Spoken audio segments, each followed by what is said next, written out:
Freebie Fergie, as she's been known for many years, is not really going without something of a fight.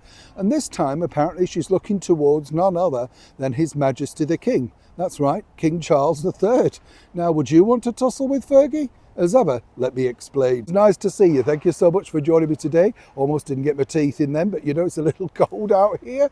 Hope you're keeping well, whatever you're doing. And as often as I say, do look after yourselves. And also, it's just lovely.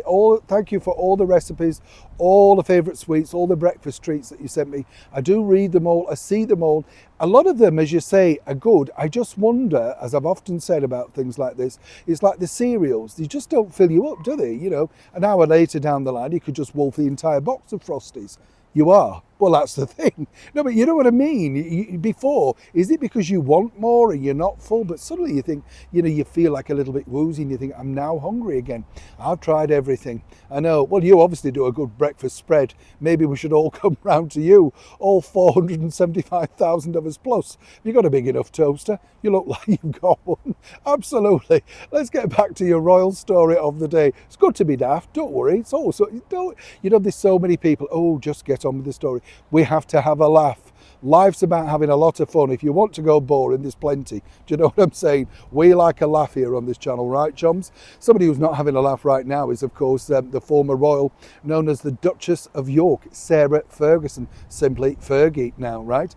And I don't know if you followed this story in particular, but Sarah's story is incredibly strange in many respects because she has been paid millions over the years. And of course, the story went, didn't it, if you remember, right, chums, that the bottom line was that Fergie and Andrew possibly would get married in the fullness of time, particularly after the demise of the Duke of Edinburgh, His Royal Highness Prince Philip, because he clearly had no time for Fergie. He felt that she'd brought the royal family into utter disrepute, couldn't stand her, didn't want her near him, and consequently only the Queen really sort of saw Fergie on a private one-to-one basis.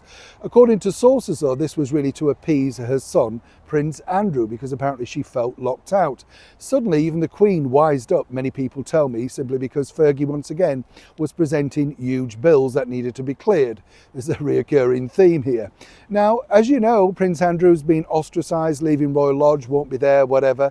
And Fergie, who's already lived there for many, many years, well, she's apparently homeless. Now, I don't know about you, I find this incredible. There's two elements here, right?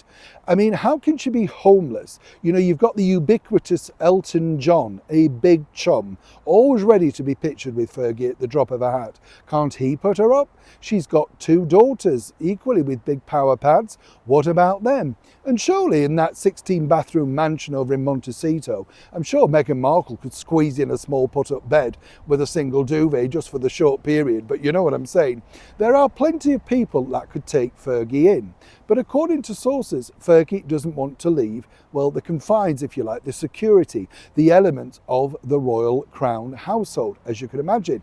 And there's reasons for this. It still comes with that, well, nice attachment, doesn't it? Security and living on royal grounds. Apparently, according to an excellent source, Prince William is having none of it. Right? He doesn't want that, doesn't see the point, and more importantly, believes that Fergie's time as a senior member of the royal family is well and truly over, like, of course, her former husband, Prince Andrew.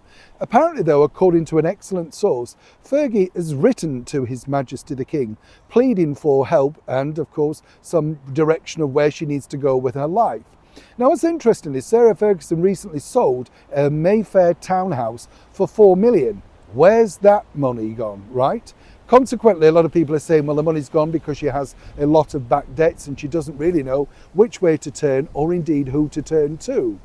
But as they often say, families stick together in the times of crisis. However, on this occasion, according to that source, His Majesty the King feels that both she and the former royal known as the Duke of York, Prince Andrew, would be better kept apart because clearly together they've created, shall we put this nicely, a rather bad impression.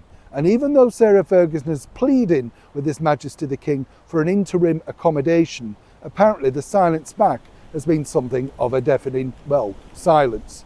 Either way, this is a developing story, and when I know more in the wind, you'll know more. Neil Sean in the very heart of the United Kingdom.